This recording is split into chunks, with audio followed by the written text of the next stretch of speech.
தே இன்னைக்கு நாம் ராஷ்டிரபாஷா பாட்டிய புஸ்தக் அப்படின்ற இந்த புக்கில் உள்ள தூஸ்ரா பத்ரு அதாவது செகண்ட் பேப்பரில் உள்ள கஹானி, இந்த கஹானி பார்ட்டில் ரெண்டாவது கஹானி அதாவது ஹார் கி ஜீத் அப்படின்ற இந்த கஹானிக்கான சாராங்ஷம் நாம் பார்க்க போகிறோம். இது வரைக்கும் நம்ம சேனலை சப்ஸ்கிரைப் பண்ணாதவங்க சப்ஸ்கிரைப் பண்ணிக்கோங்க. வாங்க இப்போ நாம் ஹார் கி ஜீத் அப்படின்ற கஹானியோடைய சாராஞ்ச் பார்ப்போம். ஹார் கி ஜீத், ஹார் அப்படின்னா தோல்வி, ஜீத் அப்படின்னா வெற்றி, அதாவது தோல்விக்கு கிடைத்த வெற்றி அப்படின்னு அர்த்தம். இந்த கஹானியுடைய சாராஞ்ச் நாம் பார்க்க போகிறோம். இது உங்களுக்கு செகண்ட் பேப்பரில் 10 மார்க் கொஷினில் வரும், சரிங்களா? அதனால் நீங்கள் ஸ்டோரியை நல்லா அண்டர்ஸ்டாண்ட் பண்ணிவிட்டு படிச்சிங்க அப்படின்னா ரொம்ப ஈஸியாக இருக்கும். சுதர்ஷன் ஹிந்தி கஹானிக்காரோं में प्रमुख हैं. சுதர்ஷன் அப்படின்றவர் ஹிந்தி கதை எழுத்தாளர்களில், அதாவது கஹானி அப்படின்னா கதை, கஹானிக்காரோं அப்படின்னா ஸ்டோரி ரைட்டர், இந்த ஹிந்தி எழுத்தாளர்களில் கதை ஆசிரியர்களில் பிரமுக் ஹே மிக முக்கியமானவர். हिंदी कहानी साहित्य के विकास में सुदर्शन का महत्वपूर्ण स्थान है. அதாவது ஹிந்தி கதை இலக்கியத்தின் வளர்ச்சியில், கஹானினா நான் சொன்னேன் ஸ்டோரி, சாகித்யம் அப்படின்னா இலக்கியம், விகாஸ் அப்படின்னா வளர்ச்சி, அதாவது ஹிந்தி கதை இலக்கியத்தினுடைய வளர்ச்சியில் சுதர்ஷனுக்கு ஒரு முக்கியமான இடம் இருக்கிறது. ஹார் கி ஜீத் உன்கி பஹலி கஹானி ஹே. ஹார் கி ஜீத் அப்படின்றது இவருடைய, உன்கி அப்படின்னா அவருடைய முதல் ஸ்டோரி, பஹலி அப்படின்னா ஃபஸ்ட்டு, கஹானினா ஸ்டோரி, அவர் எழுதினதில் ஃபஸ்ட்டு ஸ்டோரி இந்த ஹார் கி ஜீத். பாபா பாரதி ஏக் சாது தே.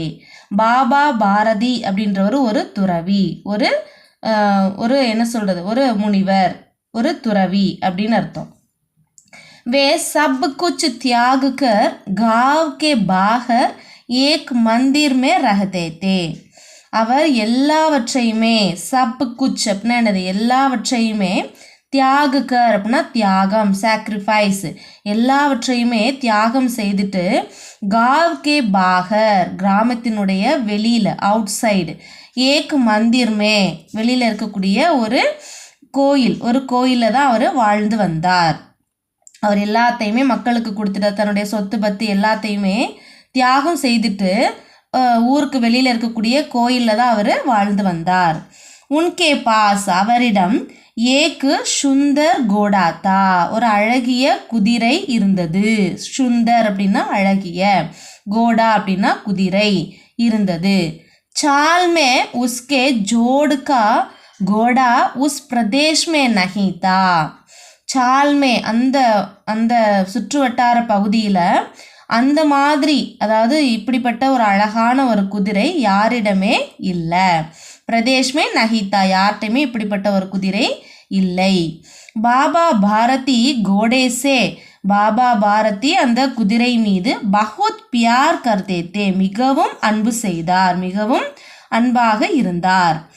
ரோஸ் ஷாம் கோ கோடே பர் பைட்கர் 8-10 மீல் घूमते थे.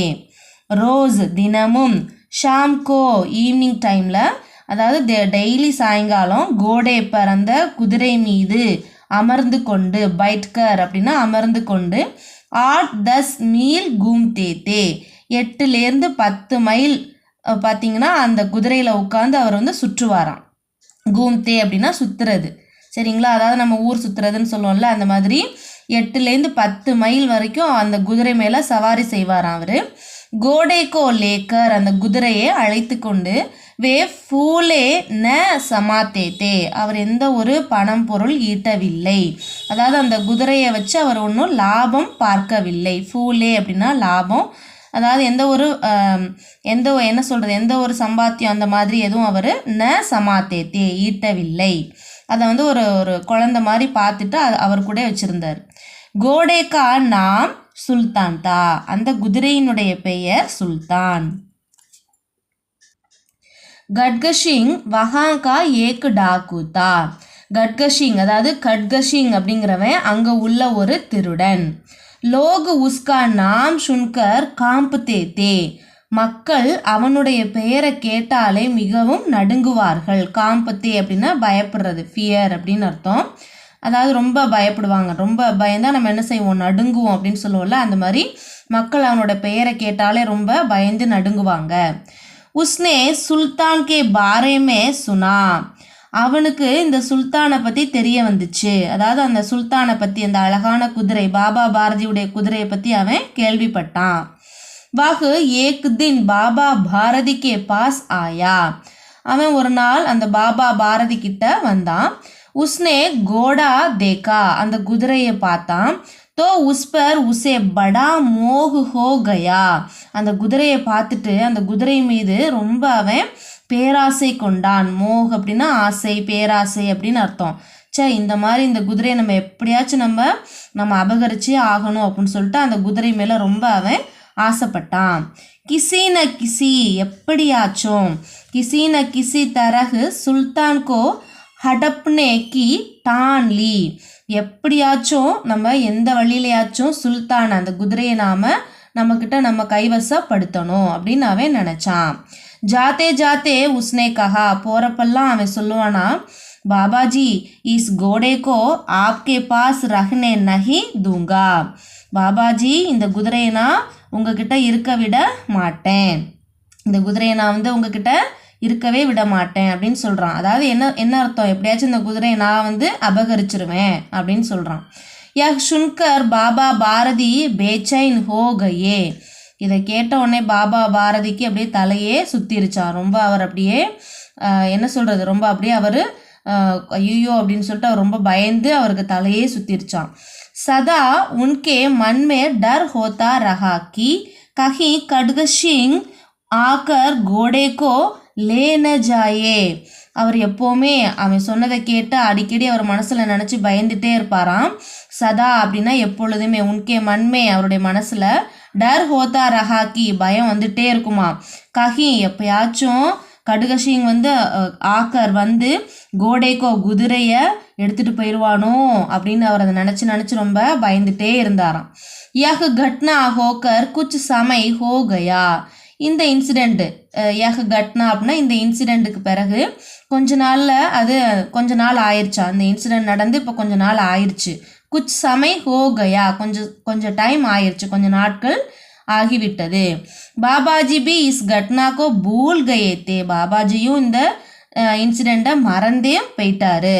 இப்போ அவன் சொன்னது, அவன் பயமுறுத்தினது, இது எல்லாத்தையுமே அவர் இப்போ மறந்து போயிட்டாரு. பூல் அப்படின்னா மறக்கிறது, கயேத்தேன்னு மறந்து போயிட்டாங்க அப்படின்னு அர்த்தம். ஏக் தின் ஹமேஷா கி தரகு, ஒரு நாள் எப்பொழுதும் போலவே, ஏக் தின்னா ஒரு நாள், ஹமேஷா கி தரகு அப்படின்னா வழக்கம் போலவே, எப்பொழுதும் போலவே, பாபாஜி ஷாம் கே வக்த் கோடே பர் சவார் ஹோக்கர் சல் ரஹே தே, பாபாஜி ஈவினிங் டைமில் அந்த குதிரை மேலே சவாரி செஞ்சுக்கிட்டு போயிட்டுருக்கிறாரு. தப் ராஸ்தேமே, அப்போது வழியில், தப்னா அப்பொழுது, ராஸ்தேமே அப்படின்னா வழியில், ஏக்கு அப்பாஹிஜ் அப்படின்னா ஹேண்டிகேப்டு, அப்பாஹிஜ்னே வினத்தி கி உசே கோடே பர் சடா லியா ஜாயே, அப்போ ஒரு ஹேண்டிகேப்டு வழியில், அவர் போயிட்டுருக்க வழியில் ஒரு ஹேண்டிகேப்டு ரெக்வஸ்ட் பண்ணுறான். வினத்தி அப்படின்னா ரெக்வஸ்ட் பண்ணுறது. உசே கோடே பர் சடா லியா ஜாயே, என்ன இந்த குதிரை மேலே கொஞ்சம் ஏற்றிட்டு போவீங்களா அப்படின்னு ரெக்வஸ்ட் பண்ணுறான் அந்த ஹேண்டிகேப்டு. பாபாஜிக்கோ தயா ஆயி, பாபாஜி ரொம்ப இறக்க குணம் கொண்டவர் இல்லையா, அதனால் அவருக்கு அந்த ஹேண்டிகேப்டை பார்த்தோன்னே ரொம்ப அவர் மனம் இறங்கினார். உன்ஹோனே உசே கோடே பர் பிட்டாயா, அவனும் அந்த குதிரை மேலே இப்போ ஏறி அமர்ந்து கொண்டான். வஹு கோடேக்கே லகாம் பகடுக்கர் சல்னே லகா, இப்போ அவன் என்ன பண்ணுறான், அந்த குதிரை மேலே கட்டியிருப்பாங்களே அந்த கயிறை அவன் இழுத்துட்டான். அவன் ஏறி உட்காந்து அந்த குதிரை மேலே, அந்த குதிரையில் இருந்த அந்த கயிறை அவன் இழுத்துட்டான். அச்சானக் திடீரென லகாம் ஹாத் சே சூட் கயா, திடீர்னு பாபாஜிகிட்ட இருந்த அந்த கயிறானது என்னது இழுக்கப்பட்டு குதிரை தவ ஆரம்பிச்சிருச்சு. கோடா தவுட்னே லகா, குதிரை இப்போ ஓட ஆரம்பிச்சிருச்சு.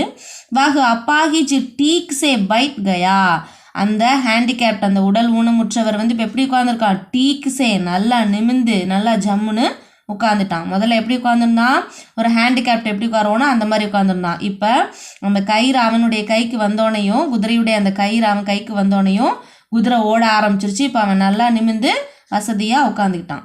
வாக அப்பாஹிச்சு கடுகசிங் தா. அந்த ஹேண்டிகேப்டு தான் இந்த கடுகசிங். அதாவது அந்த உடல் ஊனமுற்றவர் தோற்றத்தில் வந்தது இந்த திருடன் கட்கசிங். உஸ்னே கஹா, அவன் சொல்கிறான், பாபாஜி அப் யஹ் கோடா மேரா ஹோ கயா. பாபாஜி இப்போ இந்த குதிரை என்னோடதாயிருச்சு.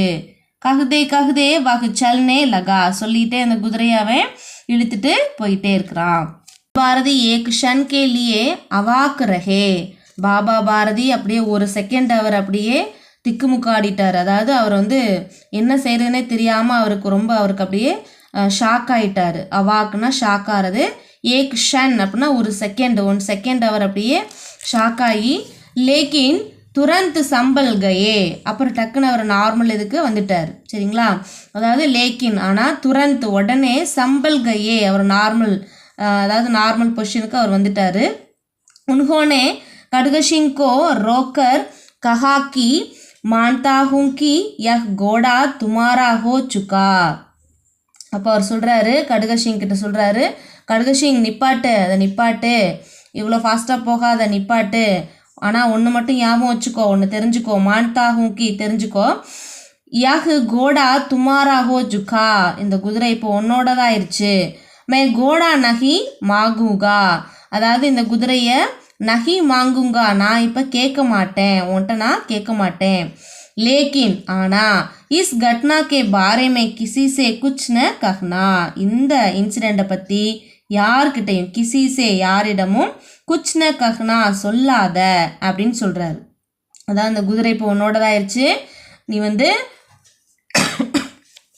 இந்த குதிரையை பற்றி என்கிட்டேருந்து நீ அபகரிச்சதை பற்றியோ இந்த சம்பவத்தை பற்றியோ நீ வந்ததை பற்றியோ நீ யார்கிட்டையுமே எதுவுமே சொல்லாத, நான் குதிரையை கேட்க மாட்டேன் அப்படின்னு சொல்கிறாரு. கட்கசிங் நே பரேஷான் ஹோக்கர் காரன் பூச்சா. கட்கசிங் கேட்குறான், இதுக்கு காரணம் கேட்குறான், ஏன் சொல்லக்கூடாதுங்கிறீங்க. அவனை ஒன்றுமே புரியாமல், பரேஷான் ஹோக்கர் ஒன்றுமே புரியாமல் காரணம் கேட்குறான்.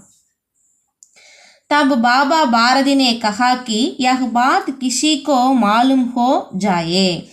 இப்போ இந்த விஷயம் யாருக்காச்சும் தெரிய வந்துச்சு அப்படின்னா, பாரதினே கஹாக்கி யஹ் பாத், இந்த விஷயம் கிஷிக்கோ மாலும்னா தெரிஞ்சுக்கிறது, யாராச்சும் இதை பற்றி தெரிஞ்சிட்டாங்க அப்படின்னா, तो लोग किसी गरीब या अपाहिज पर विश्वास नहीं करेंगे.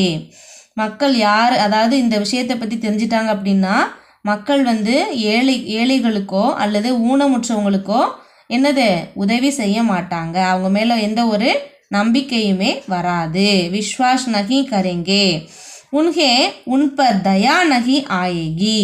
அதாவது இப்படிப்பட்ட ஒரு இன்சிடென்ட் கேள்விப்பட்டாங்கன்னா இனிமேல் எந்த ஒரு ஏழைக்கோ எந்த ஒரு உடல் ஊனமுற்றவருக்கோ நம்ம வந்து என்ன செய்யக்கூடாது, இறக்கமே காட்டக்கூடாது, நம்மளையும் இப்படி ஏமாற்றிட்டு போயிடுவாங்க அப்படின்னு மக்கள் அவங்க மேலே இருக்கக்கூடிய நம்பிக்கையை எடுத்துருவாங்க, அதாவது இறங்க மாட்டாங்க. அதனால் நீ வந்து இந்த விஷயத்தை பற்றி யார்கிட்டையுமே சொல்லாத அப்படின்னு சொல்லிட்டாரு. யக் சுன்கர் கட்கசிங்கி ஆங்கேங் குல்கயி. இதை கேட்ட பிறகு கட்கசிங்குடைய மனக்கண்கள், குலேங்னா கண்கள், குல்னா திறக்கிறது, ஆங்கேங்னா கண்கள், குல்னா திறக்கிறது, கண்கள் திறக்கப்பட்டன, அதாவது அவனுடைய மனக்கண்கள் திறக்கப்பட்டன.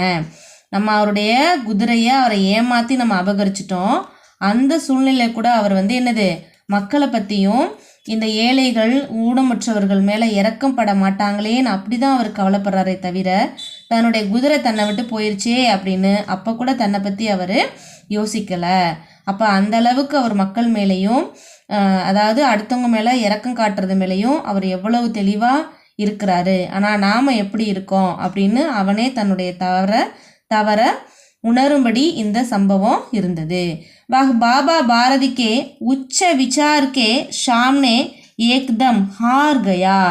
அவன் பாபா பாரதியுடைய உயர்ந்த சிந்தனைகளை பற்றி யோசிக்கும் பொழுது தன்னுடைய தவறு, அதாவது அவர் எப்படிப்பட்ட உயர்ந்த மனிதராக இருக்காரு, நாம் எப்படி ஒரு மோசமான ஒரு செயலை நம்ம செஞ்சிட்டோம் அப்படின்னு அவன் உணர்ந்தான்.